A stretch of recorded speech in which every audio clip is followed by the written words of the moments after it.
Ladies and gentlemen, boys and girls, welcome in to podcast number 60 for Sporting160EN, the big 6-0. I'm Christian. I'll be your host tonight, and I am joined by my friend Steph. Steph, what's up, man? I'm doing pretty good. Let's get it started. This will be the last podcast of the year, so let's do it. Yeah, last podcast of 2019 here, and Sporting kind of ended the year on a relative high note. So that's honestly a bit surprising, but we'll take it. So let's just jump right into it here. We're going to start with our Twitter questions. All right. So first question coming in from David Claudio at David Strife 35. He says, "Do you agree with me on the fact that Sporting has a bad director desportivo?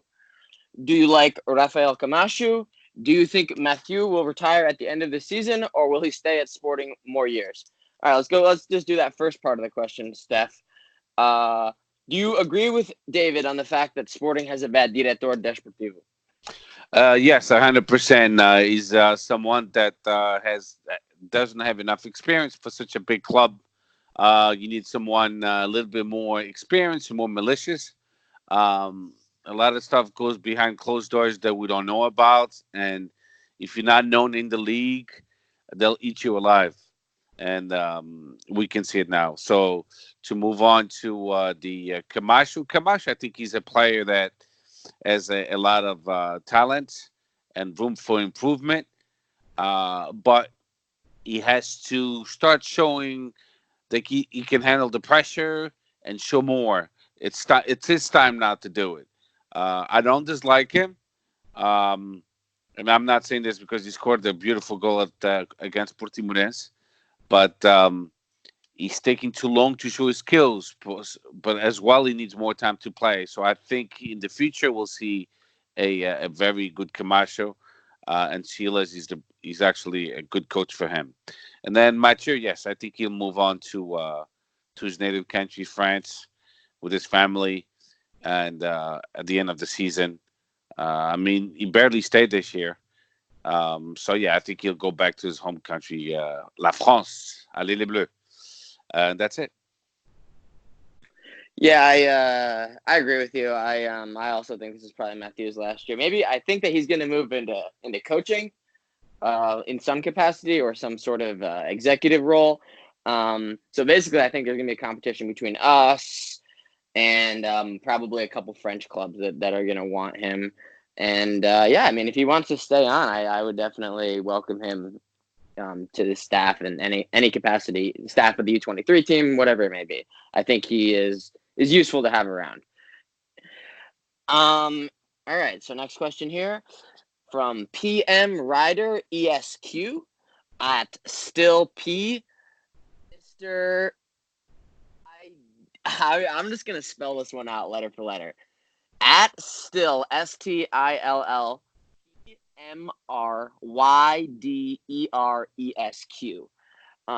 Who voted for Verandas to be executive of the year? Do you think it was a long list that he beat? Do you think that it was something BDC introduced because, to be fair, it has his name written all over it? On a more serious note, are results papering over cracks? Happy Xmas, gents. You as well. So that's an interesting question. Who voted Verandas to be executive of the year? I'm going to assume he voted for himself, and I'm going to assume that the rest of his cabinet voted for him. I'm not really sure who else would be voting in that, or who else were the other nominees. Viana, or I don't know. I mean, I don't think any of them have had a good year. What do you think? Well, I agree with you. I don't know who voted for him. It's comical because so far all of his actions. I mean, not all of them. He's done a couple good things. Um, um, he didn't deserve it, but whatever. I mean, he got it, but that trophy doesn't mean anything. It's just Who would have won it? I mean, who would have won it other than him? Or who would I have been a deserving winner? I don't think any of them would have been deserving winners. no, not at all. To tell the truth, I don't pay attention to those things. It's useless. It's a waste of fucking money. To tell the truth, I don't really pay attention to it. I mean, if a club is saying they're struggling financially, the first thing they would do is, hey, listen, we're not gonna have these kind of things going on because we ain't got no money. And like you said, he didn't deserve to win, so I would give it to anybody else but him. Yeah, seriously. And then next one, we've got two coming in from our very own Danny Saldana at Danny Saldana _ If Balassi does end up not being able to play against Porto, do you think Camacho or Plata are ready for a big game, seeing that they've had limited minutes, or are we most likely going to play with Hesse? Well, Rese has shown that he's a step behind. I don't know if he lost a step from so many transfers, but so far he hasn't shown what we were expecting from him. Camacho and Plata, it's two good choices. They're a little bit green still, but it's big games like that sometimes they might surprise us. Um, I would give the lead to Camacho just because he has started more games than Plata, and he seems to be a little bit more um, advanced into his adaptation to the A team. But I would call Plata into the bench and put him in if we're losing against Porto. Hopefully not, of course, or to spark one of the wings. Um, and that's it. Yeah. Yeah, I mean, to be fair, to touch on that first point, Hesse not being up to, what I expected. I'm not even sure what I expected of Hesse, but I expected that he would at least be, a little bit more competent than he is. It's pretty amazing that this guy's a PSG player. He is just nowhere near. I mean, he realistically, he's good for like a, Gilles Vicente, but this guy's making, 7 million euros a year. I don't. It is some. This is his last big contract, and then he's gonna go back to like Las Palmas or something. This guy's done. He's washed. I wouldn't mind if he left in January, to be honest. Yeah, me too. Me too. He's totally worthless. And then I agree with you. I think that Camacho's been coming into his own more lately, and had a string of decent performances. So I hope that they would go with Camacho. Anyways, and then last question, second one from Danny. Pretty fun one here. Best player to ever play for Sporting? Wrong answers only. Best player. Oh my! So Who was that? Who was that fat striker who was like Deku's brother-in-law? What the fuck? Alexandru? Was that his name? Yeah, I think so. Alexander. I forget the last name. He was like a heavy-set guy who played up top, man. He was fucking bad.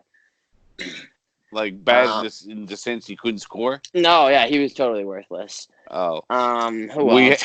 We had Pongoli. Yeah, the list is long. Hesse has put himself in the conversation. Oh, definitely. Hesse, Pongoli. You had what's that French guy? We had another French guy that really sucked. The Irish guy or UK guy. Ryan Gauld, who's actually been having himself a decent season in the second division. Ferenc is in first place. No, not him. It was a striker. I forget his name. He really sucked as well. But we had quite a few, a long list. I mean, Ruiz, we thought he was going to be a great player, and he really sucked. He had maybe decent half of a season. Ruiz that went back to his home country. He got arrested recently, actually. Yeah, his father and his brother as well, all together in the same package deal. It was cheaper, I guess. I don't know. All right, and feel free to let us know in the comments, guys, who your favorite, the best player to play for Sporting. Wrong answers only are, because we're definitely forgetting some, and the list is definitely at least like 20 people long. Because there have been some worthless players who have come through the ranks over the years, especially in the early part of this decade, in like the early 2010-ish era. There's some real gems that came through that era. Oh yeah. All right, so let's move into our first game. We can quickly go through this game because this game sucked, and I mean, it mattered in the sense that we wanted to win the Europa League group, obviously, but we showed up with a very, very rotated team. We went down to 10 men almost immediately, and it was just not meant to be from the beginning. Sporting 3, LASK Linz 3, Sporting 0. I'll just quickly go through the lineup. Renan Ribeiro played in net for about 20 minutes. And then Maximiano came on after he got sent off. Rosier, Coates, Lodi Borja, Camacho, Miguel Luis, Rodrigo Fernandes, Eduardo, Pedro Mendes, and Hesse. With Doumbia and Luis Felipe subbing in, as well as Maximiano. Steph, what did you think of this game briefly? I can't imagine you enjoyed watching it. No, I was actually off, and I was watching the game, and I did watch the whole game. But when I saw the lineup, I didn't expect Sporting to win. To be really honest with you, even when I saw the squad list before they left Lisbon, so they Sealy's made 8 changes, that's a lot of changes. We only kept Renan Ribeiro, which he was still like one of the players starting up for Sporting on every game. Sebastian Coates and Valentin Rosier. All the other players were players like either on the bench or the under 23 team, not playing consistently every game, such as Borja. He hasn't been playing every game, only once in a while.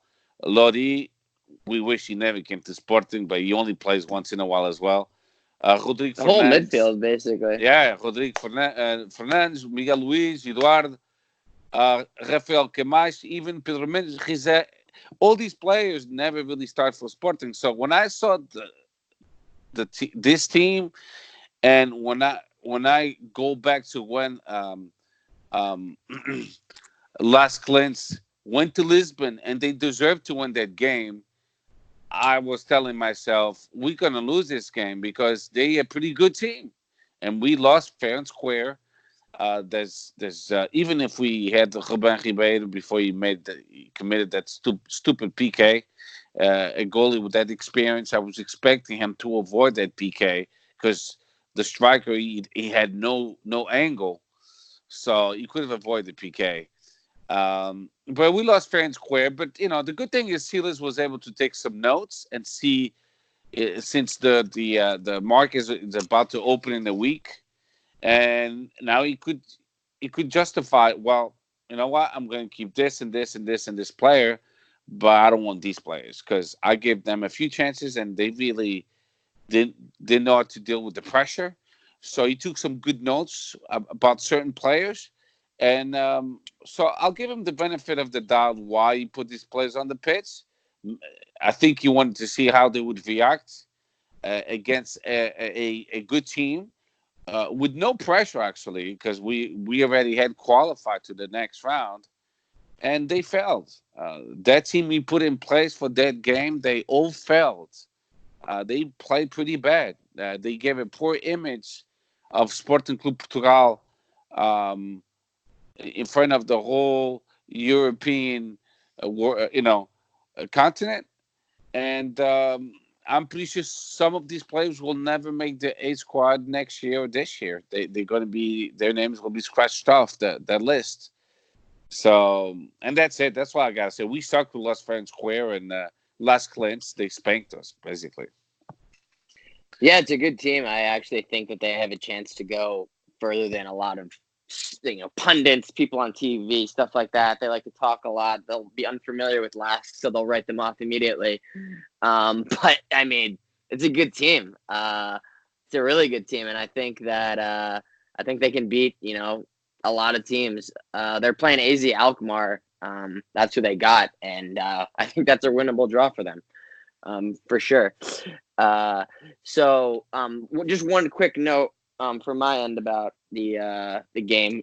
I could not stand that Hesse was the one playing up top and Pedro Mendes was out on the wing. I mean, I've never even seen Pedro Mendes play on the wing before, and he's got Hesse, who honestly I'm trying to think of what he reminds me of.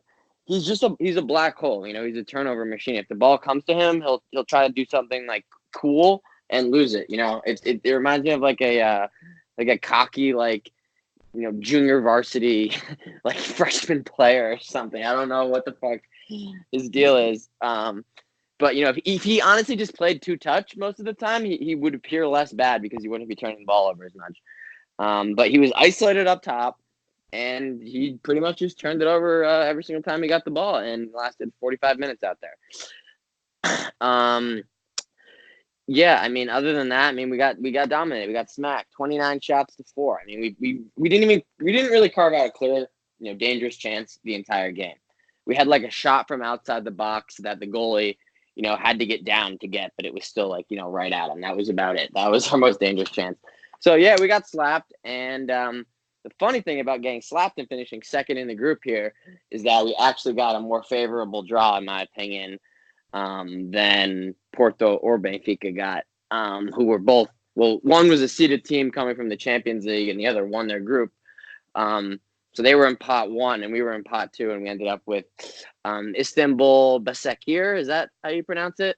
Yeah. Basaksehir, whatever it is. Sounds good to me. Yeah, so that'll be, those two games will be at the end of February. We should have a bit of time, about 2 months before those games. But yeah, when they roll around, I think that we have a actual, decent chance of advancing. And hilarious, but Robinho is on their team, like the Robinho, and he's like 38 and somehow still playing. So I mean, no, they have an experienced team. I was looking at. They have a bunch of like yeah. has-beens on their team. Yeah. It's like an MLS team kind of. Exactly. So Sporting has to be careful because they might want to make a statement. So they have some French international, Brazil international, one guy from Norway. So they're not a shitty team. They're in 4th place in Turkey in their league. So they're a pretty good team. We have to take them seriously. For sure. It's not a bad team. Arda Turan on the team. Martin Skirtle. Pretty funny. Oh, Carlos Punk. He used to play for Jobs and at Boavista, I think, as well too. Yeah. Yeah, I mean, it's not a bad team. But as far as the draw goes and the teams that we could have got, no complaints. No complaints from my end. Demba Ba, Gael Clichy, holy shit, man! What a throwback team they got. All right, looking forward to that one. We have two chances basically to win a trophy this season. I don't know how likely it is to win the Liga Europa, but making a little run would be kind of fun. But I don't know how likely that is, but hopefully we get further than last year, which is not that hard to do. Exactly. All right, so next game here, bit of a good one. Possibly the best game of the season, the most complete performance of the season, you could say. The 4-0 win in the Azores after getting scraped by LASK on Thursday. That is a long flight, Austria to the Azores for a Monday game. And the boys responded well, and they won 4-0. What'd you think about this game, Steph? We basically dominated from the get-go. Sporting played a well-played game. So we played on a 4-3-3. That's actually the tactic that Silas prefers and the players as well. Solid performance by our team. But this is what I want to see. I want consistency. So they gave us a nice, relaxing victory. I was home chilling, having a couple beers, eating some popcorn, and I wasn't stressed at all for the first time in a long while. So it was very delightful to enjoy a soccer game without cursing at my TV, without, cursing at everybody around me and shit. So I liked it very much. We were playing good football, playing at the first touch, being patient, and we dominated Santa Clara. Good performance by Luis Felipe. He played like a real striker, putting the ball away in the net. Bolasie finally scored after Danny put a tally on that. Was me. That was me. Oh, that was you. I'll take the loss on that one. That was me. I've been so pissed off by Bolasie all season. The chances he's missed. He missed 2 flagrant opportunities I know in the he first did. half. Yeah. And then right at the beginning of the second half, he's not even looking at the goal. Heads it the other way, facing the wrong way, and it somehow goes in. That's the goal that he scores after all the Beautiful. chances he's missed. Yeah. Maybe I should tweet that more often. Maybe you should. I need a Hesse one. Hesse will never score, and then he'll fucking score. Yeah, so that was and then Bruno Fernandes on that PK, which was a PK. Now we played good, and the whole team was solid. Even Doumbia played well, not complicating. Sometimes he loves to complicate, and his position as number 6, he can complicate. He has to make things easier, and not passing to the side or the back. I hate when they do it. When you have to do it. I understand, but he needs to find a way to see an opening up front, the back of the defense, and that's what we did, and we played well. And Luis Maximiano is gaining more confidence every single game, and I love that. I hope he stays as our number 1. And if Renan wants to move on because he wants to play, full time, then let him go in January, and then we'll get another goalie, or maybe call the goalie from the under 23 team. But the way we lost the game against Portimonense with the under 23, that was a little bit his fault. Like foi frango do caralho. But besides that, coming back to Santa Clara, I love the good performance by the defense. Marcos Acuna, Sebastian, Ritovski, Mathieu, phenomenal. Acuna had a great game. I know the man of the match was Vieto, but I love the performance of Acuna. He didn't lose one ball. That guy is phenomenal. Wendell was okay, not one of his best games, but you know what? He did what he was supposed to. Doumbia, phenomenal, is number 6. Finally, Bruno Fernandes, he didn't. That was not one of his best games either. He was nice and quiet, but you know what? He made the difference in certain plays, and he never loses the ball. He holds on to the ball pretty well, so that was excellent too. Luciano Vieto, by far, is the best player we've gotten this year. That was the best contratação by far. Bolasie, okay, he finally scored, but I was expecting much more from him. I don't see that explosion as a winger that I was expecting from him. He's kind of clumsy at times, but in this game he was okay. And then Luis Felipe was pretty good. I mean, he put the ball away twice, so good performance by the team, and I hope to see more games like this one from now on. But I'm afraid in January, Sporting will go shopping. Well, we need to. One more striker. I would say one winger and one number Midfielder, 6. like a 6. Yeah, number 6, definitely. And promote, if you don't want to buy, promote a center back, because Luis Net is only going to come back, I would say, 2 months from now, I believe. So that's a long time. Yeah. And that's it. That's all I got. Yeah, this game kind of convinced me something that, I mean, I've been thinking of it for a while. I just really haven't been convinced with Rozier this season, and he's kind of held on to the starting spot kind of by default.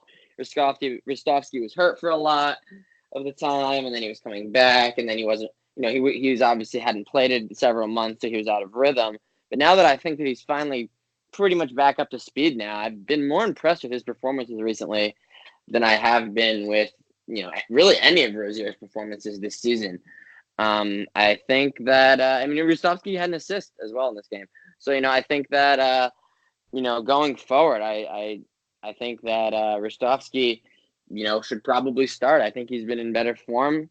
And, it kind of makes that whatever 7 million spent on Rozier, it looks kind of disappointing. He looks like a disappointing signing thus far. I know it's only been, 5 months. He can obviously turn it around. He's young. He's got potential. But, as of this point, it's a hefty price tag for a disappointing player. What do you think?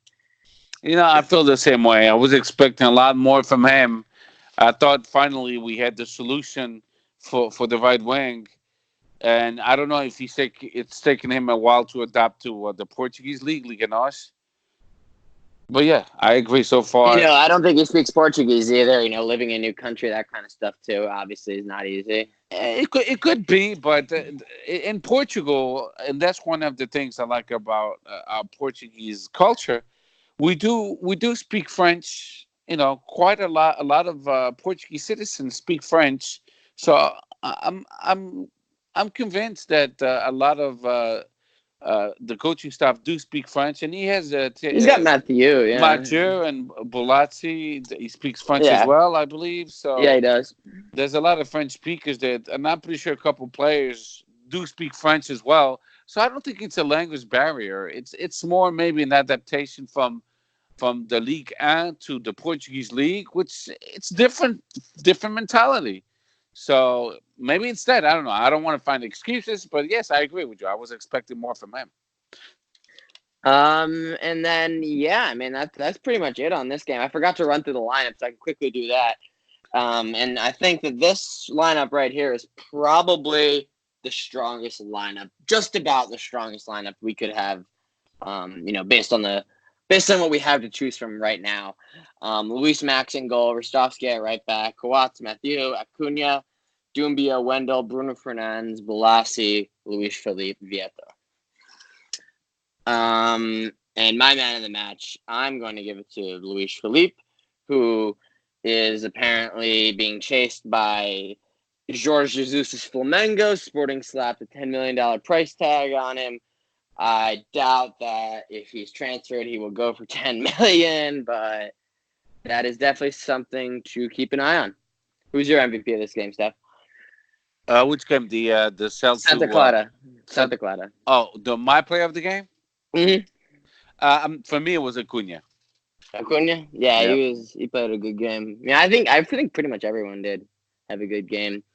Battaglia came back on. He kind of a symbolic thing because this is the exact same stadium where he tore his ACL originally, a little over a year ago. So, and he's been hurt, and for a month, he came back briefly, got hurt again, and now he's back again, and he got to go play at this exact same stadium. So hopefully he can get back healthy, because I think that as of right now, Doumbia, he's had some, more decent performances recently, but I think that defensive midfield spot is definitely there to be won by anyone. Rodrigo Fernandes, Doumbia, Battaglia, whoever it may be, Eduardo, whoever is in the best form at the moment. I think that spot is there. So it's an open competition, I would say, and I would also say that about right back, as well, probably. And going to our final game here, we last did the pod. Probably the most exciting of them. Definitely the most heart-stopping action here. Portimão versus Sporting. Sporting won 4-2. This was for the Taça de Liga match day 3. Sporting needed a win and a Rio loss to Gil Vicente to go through. Or a tie. Or a tie, yes. This game was officiated horribly. The Rio Ave game was officiated horribly. And somehow Gil Vicente ended up winning 1-0, and Sporting ended up coming back down from 2-0 with 10 men. And for the third straight year, they are going to the Final Four in Braga. So this lineup was as follows: Luis Max, Rostovsky, Coates, Mathieu, Acuna, Bruno Fernandes, Doumbia, Wendell, Vieto, Bolasie, and Camacho. Steph, what did you think about this game? A lot to talk about here. Well, we started the first half expecting the unexpected, I guess. I mean, we sat back to see what the game was all about, and then Jackson Martin scores on a PK. That, to me, it's a PK, no doubts about that. And then we had the bad luck of Mathieu scoring an own goal at minute 31. And I thought, shit, that's it. We done. I don't know if we can make it happen. And we tried, and we had good chances we had good chance of tying the game in the first half. We did. Um, then Vieto scores before the first half ended, so it gave us some hope. It was 2-1, a very exciting game, a very good Portimonense. Um, um, Luis Maximian kept us in the game with that wonderful save when we thought, hey, shit, he got Louis. He did pass. He dribbled Maximiano. He's got the goal in, and he never gave up. He went after him, and he saved it against the post, and the ball somehow didn't go in. Um, and then a foolish red card, second yellow by referee Pinheiro. He should quit. His job as a referee. He sucks. He affected Sporting for the whole entire second half. Everyone could see it in different replays that he never touched his face, but never. You don't even need a replay for that. My question is, where's the linesman? The linesman is there, so you didn't see it either. So Sporting got penalized, and then I know the mentality was, okay, now we fucked because now we're playing against 10 players against a dangerous Portimonense playing well. But you know what? The second half came along, and we tied up the game with a great goal, phenomenal goal, finally, from Rafael Camacho. You could see his reaction, like he was yelling like the gladiator. Um, and well-deserved. The kid deserved it. He played well. Nice dribble to take the defender out of the way. And then Gonçalo Plata, he just showed all this talent with cool veins, controlled the ball by a pass from from Luis Felipe, I believe, and then he controlled the ball and put it away. And then Portimonense, at the final minutes of the game, they tried to tie up the game at least, but Luis Felipe, he ended the discussion with an excellent goal at minute 94, I believe, and made it 4-2. Sporting second half was phenomenal. Just because of that, we did deserve to win. The first half was very shaky, but I don't want to say I don't want to take the merit to Portimonense because they played well the first half. Good pressure, good circulating the ball along the field. But the second half we were better than them, and we had one less player, but we somehow we played better. It was kind of the vitamin that we needed. Somebody getting expelled the wrong way to revoltar os jogadores, to make them upset and mad, and that gave them the extra energy that we needed to win the game. So congrats to Sporting in the second half. They played really well, and Luis Maximian to me was the player of the game. All that confidence from a young player that he transmits to the defense and the rest of the team, because now they know that we have a good goalie, and he kept us in the game, so he kept the whole team functioning and wanting to win the game. So yeah, that's all I got. It was a good game. Like you said at the beginning, João Pinheiro sucks as a referee. He shouldn't be allowed to be a referee anymore. He really sucks. He showed so many yellow cards to control the game. That's not what I'm expecting from a referee. When you show a yellow card, you're taking away the aggressiveness of certain of the players. So now they have to be more cautious. And certain yellow cards, they were not yellow cards. If you take away the aggressiveness of certain teams, they're nothing. Soccer is supposed to be played. Football is supposed to be played with a certain level of aggressiveness. Of course, not to the point that you're going to hurt your um, fellow soccer teammate or the opponent. But you need that level of aggressiveness to make it interesting. If you take it away, then it's useless to watch a good football game, and that's it. Yeah, I agree with most of that. I thought that, like you said, Max had a pretty good game. He did a good job keeping us in it. You know, Vieto, he scored a goal. I think that he had, a couple of chances there in the second half. He could have, tied the game up a few times. But, overall, not bad. Matthew is very unlucky, and so is Max on that own goal. Just comes off his foot the wrong way, and Max is still diving, and he almost gets there, but it's just he's already too committed going the other way to be able to come back in time, and it just trickled over the line. I'm really, Plata and Camacho, man. Camacho scored the great goal to tie it, and then Plata scored the winner. That's got to be huge for, both of their confidence. They've both played pretty sparingly this season. We could use, some youthful injection, of some quality on the wings. Because too often, we've got Hesse or Balassi or whoever the hell else it may be. Vieto, if he's having one of his bad Vieto games, I think that it's, it'd be good to get, some of our own guys, out there, as opposed to these loaned, Band-Aids that they'll be gone next season and they don't mean anything. So who cares if they don't play?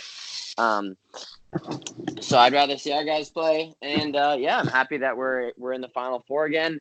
Portimonense is trying some bullshit. They're trying to say that Bruno Fernandes isn't a player that was developed in Portugal. But he's literally registered through this tournament as a player that was developed in Portugal. So you have to have a minimum of 2 on the field. It was Max and Bruno Fernandes. They're saying Bruno Fernandes doesn't count, even though he literally is registered, and the league acknowledged him as being a player formed in Portugal. So if Sporting are somehow eliminated as a result of this complaint, then I think that the FPF should probably just fold, just pack it up and just cease operations. Well, no, the thing is, let's say if the Liga and the FPF, Federação Portuguesa de Futebol, they made a mistake, then it's on them. It's on them. They can't eliminate Sporting retroactively, though. I mean, they can. If they say that he is a locally formed player, and then after the fact they say, obviously he did play Portugal growing up. He moved to Italy when he was 15. I mean, he didn't grow up in Italy and then come to Portugal for the first time. I mean, he played for Boa Vista, I believe, right? That was his club. Yeah. That definitely happened, So I think this is all fucking bullshit. And I expect us to be playing on January 21st against Braga and winning in PKs. Is what I think will happen. Yeah, me too. I mean, I have no doubts in my mind that Bruno Fernandes is a local formado Lucamento formado. It's the funny thing about Portimonense is they lost Friend Square, and now they're trying to pull a fast one. And if they want to be upset at someone, they should be upset at the Liga Portuguesa, or if they made the mistake, which I don't think so, because he was at Boa Vista in 2007, 2008, 2009, 2010, and 2011. How old was he? How old was he when he left? So he was born in 1994. So when he went to Italy, he's a year older than me. He's 24 then. When he went to Italy, it was in 2013. Okay, so that was 6 years ago. So he was 18. He's 18 years old. 19. 19 years old, and they're going to seriously say that he was not developed in Portugal. So he was 19 when he went to Novara. And in Novara, he only stayed from the season 13-14 and 15-16. 2 years only. So, and then he went to Sampdoria. Then he Udinese, exactly. And he stayed 1 season, or not even. Then he went to Sampdoria. So he was formado Lucamento most definitely at Boa Vista. So because it's required to be 36 months consecutive and it was with what we said for 36 months between the ages of 13 and 18. So it meets the criteria. So I don't know where Portimonense is getting confused, because if they would have won, they wouldn't complain at all. And No. yeah, exactly. So I didn't see Rio complaining. They should be complaining, but they haven't filed like an official complaint like Got Portuguese has. it. Got it. Rio didn't complain, and they played against Sporting. Who's the other team that was in our group? Gil Vicente. Gil Vicente didn't complain either. And he was. I mean, he played in this competition last season and the season before, and no one said anything. Because everyone realizes that Federação e a Liga Portuguesa approved it. That if they want to get upset, if it's wrong. Let's say they hire a lawyer or an expert in the fucking field, and he says, "Oh yeah, you know what, o Portimonense tem razão." If I'm Sporting, I'll say, "Okay, but you guys approved it before the game. We gave you all the evidence, which is on the internet, and you guys approved it. So it's not on us; it's on you guys." I mean, there's documentation online. You can go now. I posted on Twitter, and it says Liga Portuguesa formado localmente, sim, yes. So that's it. It's no longer a fucking problem. Do your fucking job. Don't try to pin it on the club. So yeah, I think this is just noise. Yeah, it is classic. It's just classic. It's classic of Portuguese teams. Like when Sporting filed a complaint against Alverca, I thought that was bullshit too. Oh my god! We lost. That's it. Don't try to win in the Secretaria. That's bullshit. It usually doesn't work when this type of bullshit happens. They're not gonna overturn the result. I mean, it's happened so many times. Portugal had the complaint against I think Ukraine for using an eligible player in a qualifying when they failed. It's just slimy. The only team that has ever gotten fucked by shit like this is Gil Vicente when they got relegated for using Matthias over 10 years ago. And that's the only time I've ever seen, anything like this, come to, any sort of fruition. And, a decade later, they were brought back to the first division because, it was bullshit to begin with, the whole thing. So shit like this is usually just noise. And, like you said, Steph, no team that's ever won the game has ever filed one of these complaints. Exactly. So, yeah, stupid. See you guys at the Final Four because we'll be there and Portimonense will not. Exactly. They should have won the game. They had 11 players. So, play soccer and stop with the bullshit. Exactly. All right, Steph. So I think, before we wrap it up here, actually, you want to do modalities and then transfers, or since we're on the topic of the first team, do you want to do transfers first and then modalities? It doesn't matter. Whatever you want to do. All right, let's just talk about transfers briefly, real quick. So I mean, I guess the players that I've seen at least, most linked to departures have been Acuna. Wendell on and off, Bruno Fernandes, obviously, in a permanent state of moving. And now, Luis Felipe is being eyed by Flamengo, apparently. I saw, the price for Acuna it always fluctuates, what we're looking for or the price of the offer that we've rejected. But if I recall correctly, we had an offer on the table for 18 plus 2 from Zenit last year. Am I remembering that correctly? Yes. And we rejected it. Yeah, we wanted 20. Yeah, they said 18 plus 2, we wanted 20. I saw last week or 2 weeks ago, it was probably a week ago, it wasn't that long ago, that, Sporting was looking for 10 million for Acuna. I'll say this, if Acuna leaves and it's for less than the offer that we rejected. So if they sell him for less than 18 million, they've failed because they had a higher offer on the table. And if they take an offer that's half of it for obviously one of our players that has the highest value, he's young-ish, playing well always in the national team for his country, which is, a good national team. It's not a slouch national team like fucking Lithuania or something. It's Argentina. And, he's constantly in the team for them. So, yeah, for all those reasons, he's obviously one of our higher rated players and one of our, ways to generate revenue for sure. I say him and Bruno Fernandes are the two highest valued players on our roster. So, I mean, if we sell Acuna for 10, man, that is just an epic fail.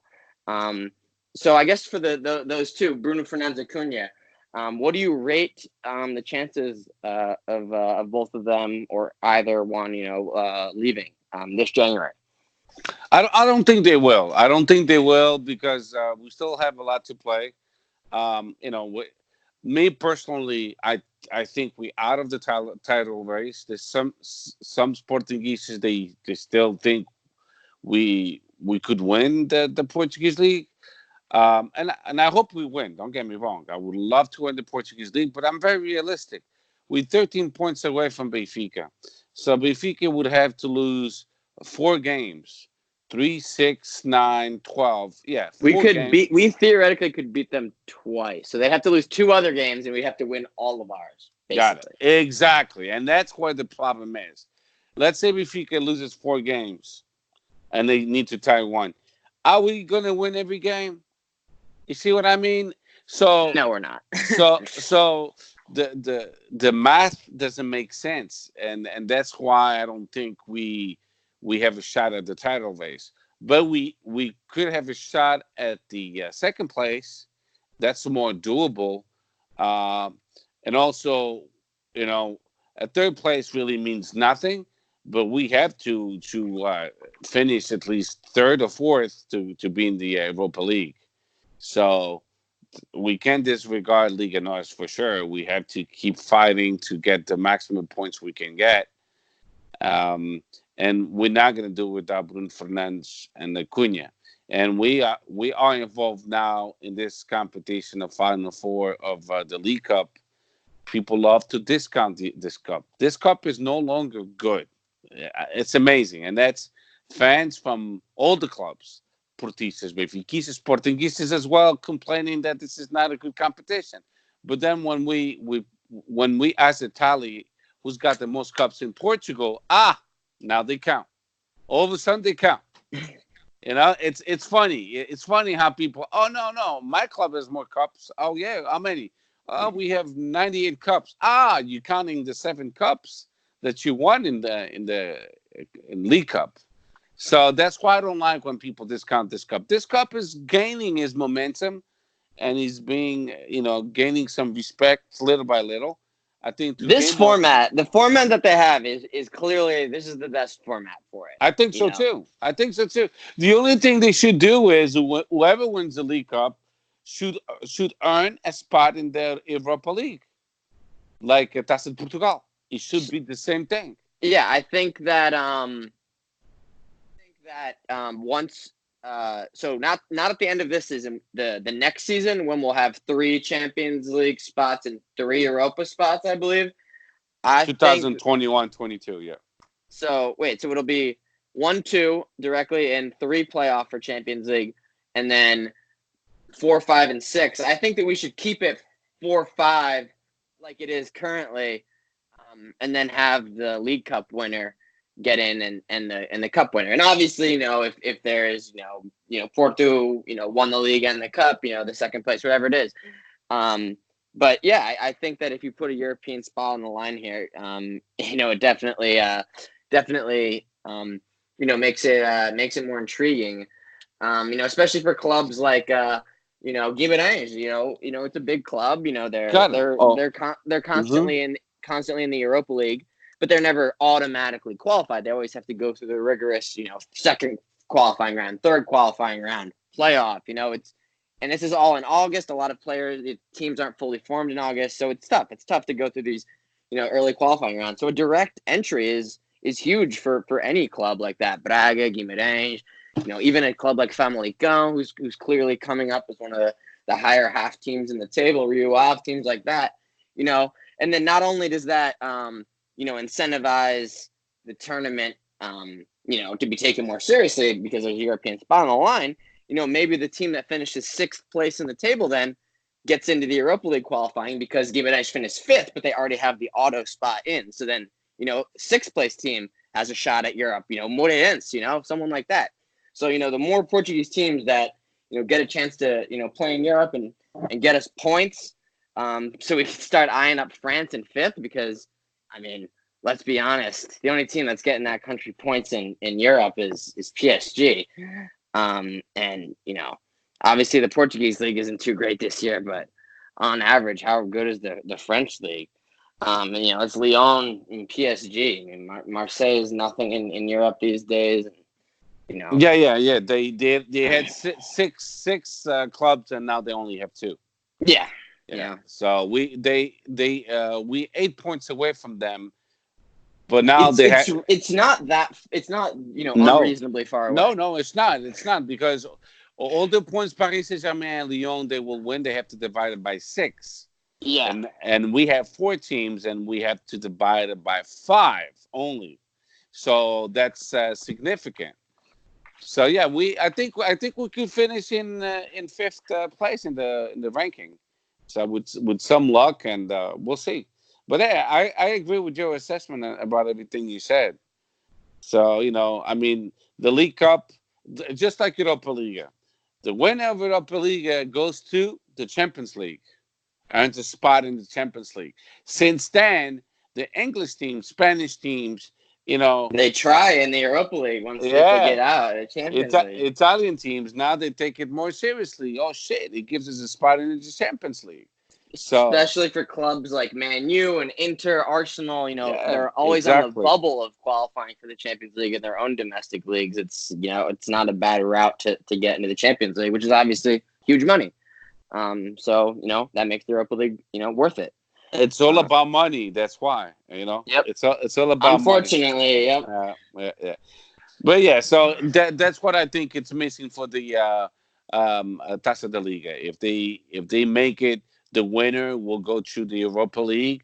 Most definitely, the teams will take it more seriously. So, like you said, especially the teams in the bubble, like around the 5th and 6th place, then even the other teams, whoever qualifies, oh shit, we in 8th or 10th place, we could win the A trophy and go to Europa League. Yeah, Portimonense won it a couple years ago, and that was a huge deal for them.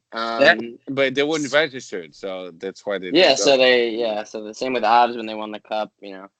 So that's the other problem that sometimes arises, but I'd rather see a Portuguese club like Portimonense or Avs play at a Vedu Stadium or something, but at least to be in Europe, but.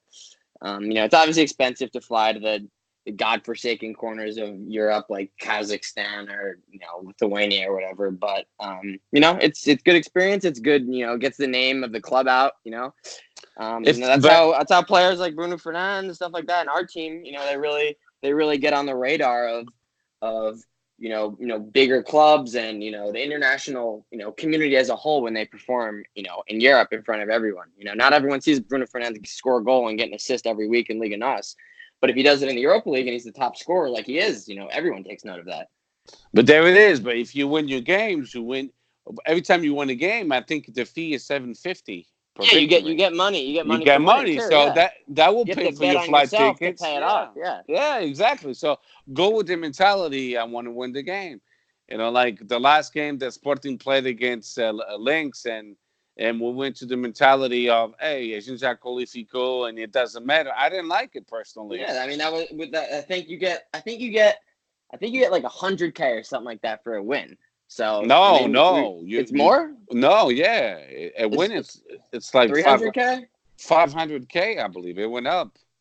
Yeah, so I mean that's a lot of money. So it is a lot of money. So, and then we dropped in the ranking. We were 28. We back to 30.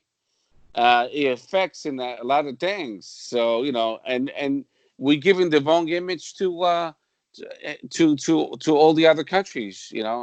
Whoever watched the game were like, what a bullshit team, But anyway, that's the way it is. All right, so let's move on to the modalidades. So I'm just going to give, the the most recent result of the squad, and then I'll give you an update on the standings in the respective league. Pretty much at the halfway point in most of these seasons. So in handball, most recently, Sporting beat Aguas Santas 34-28, and Sporting will go into Christmas tied with Porto for first place with 19 wins and 1 draw each. 34-29, actually. Oh, 34-29. Sorry, I misread that. So the 20 matches played for both teams, 19 wins and 1 draw for both Sporting and Porto, both at 59 points. The Benfica's in third with 16 wins and 4 losses, 52 points. So basically all that matters is that they finish top 6. That'll get them into the playoffs. And they are clearly on pace to do that. And them and Porto are pacing the league. And they will, as you know, the handball team is still alive in the Champions League, and they will play that 2 legs against Dinamo Bucharest in late February.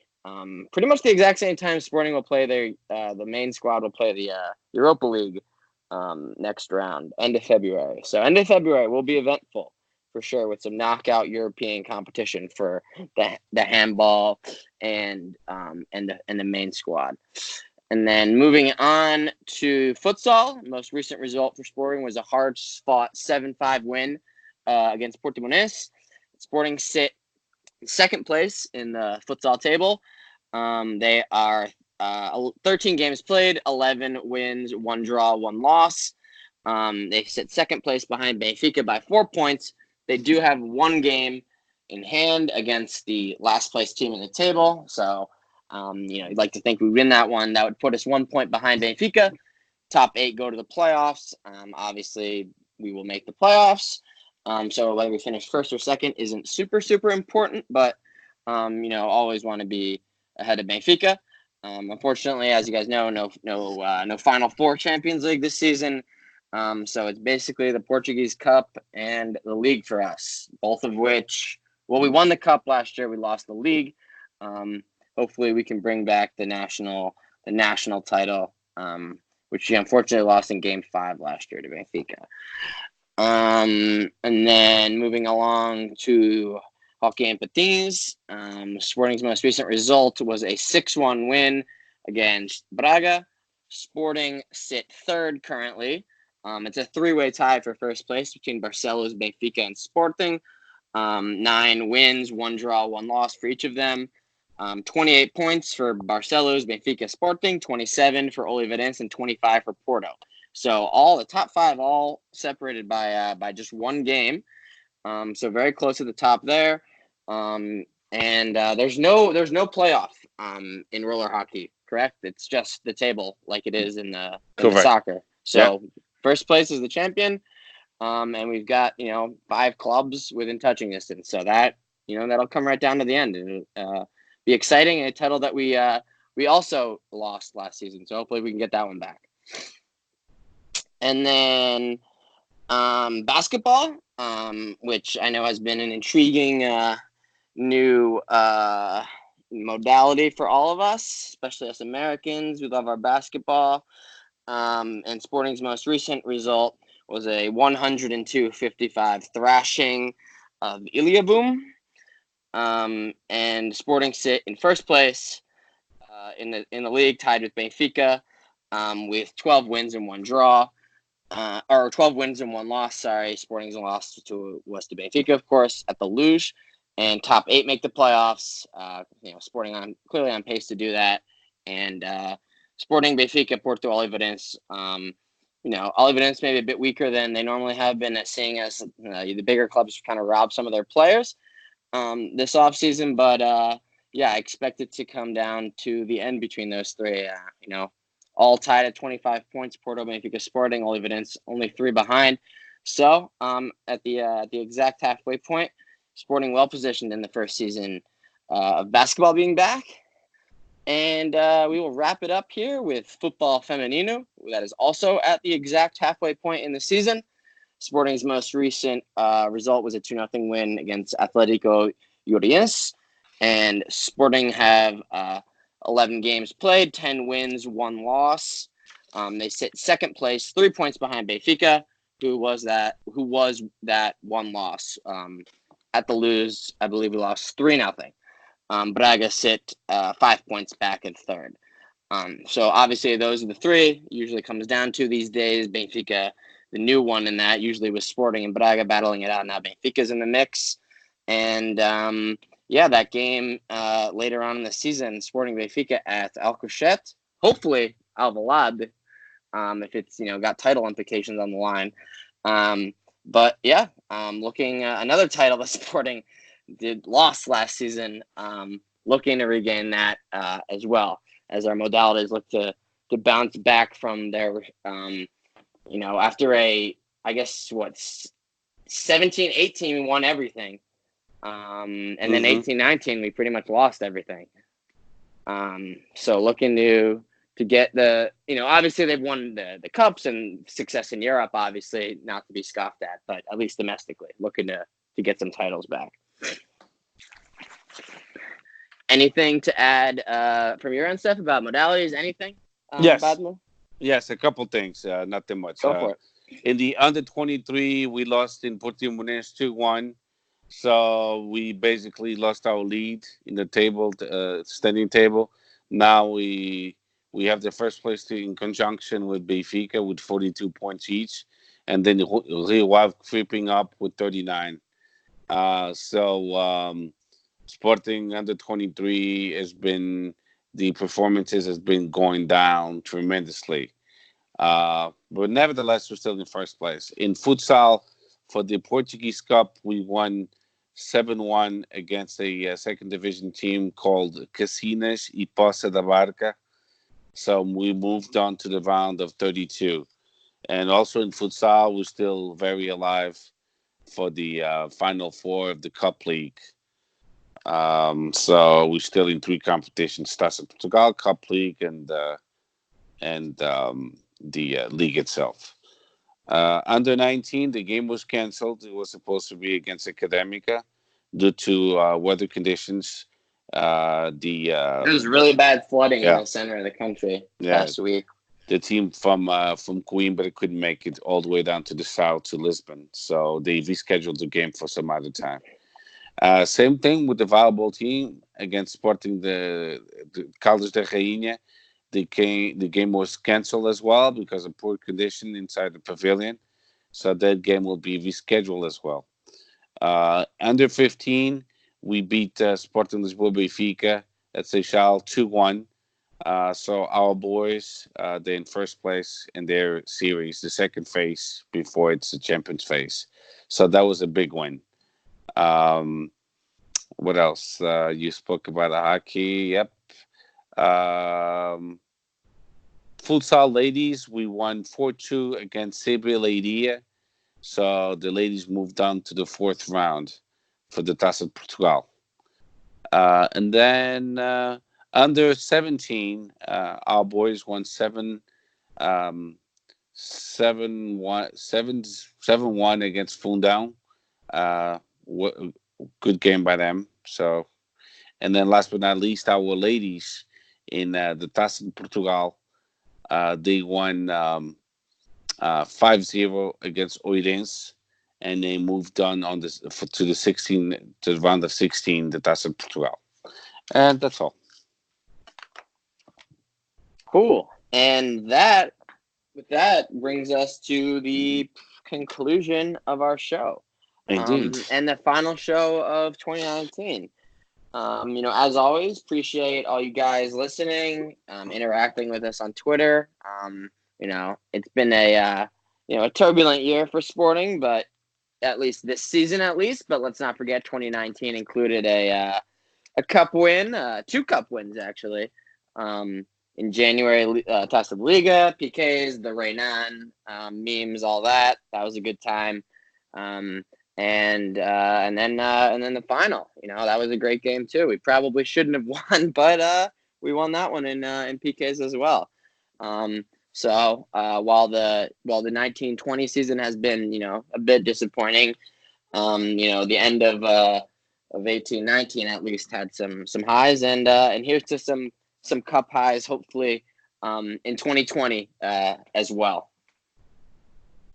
Anything else from you, Steph? Well, no, we finished strong against Santa Clara, and we made to the Final Four of the Portuguese of the League Cup. So I'm happy. Yeah, good end to 2019. Yeah, I can complain about that. I'm hoping for a prosperous 2020, and like we said, some good acquisitions in the winter window. So we'll see. And Feliz Natal, Merry Christmas to everybody, to all of our listeners.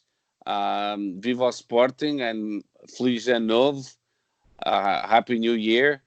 And it's been a pleasure. It's so far 60 shows. That's a lot of work, a lot of dedication, a lot of time off that we have to take out of our personal lives to do the podcasts. But we love what we do, and we're ready for 60 more. So that's it. Feliz Natal, Merry Christmas, Happy New Year, Feliz Ano Novo. Viva Sporting. Exactly. Well said, Steph. Cheers to you, mate. Wouldn't want you and Danny and Nando as well. Wouldn't want to do 60 podcasts with anyone else. So appreciate you guys. Merry Christmas. Happy New Year, everyone. And we will talk to you after the new year. We have a Sporting Porto on January 5th. That's Sporting's next game. And we will talk to you then after that. And, and then the month of January will start, transfers, all that good stuff will start to happen. So, exciting month of January. We got the Final Four, we got the Porto game, and we got, hopefully some new players coming in. So looking forward to it. And don't celebrate too hard these holidays, everyone. Stay safe. Ciao. Ciao.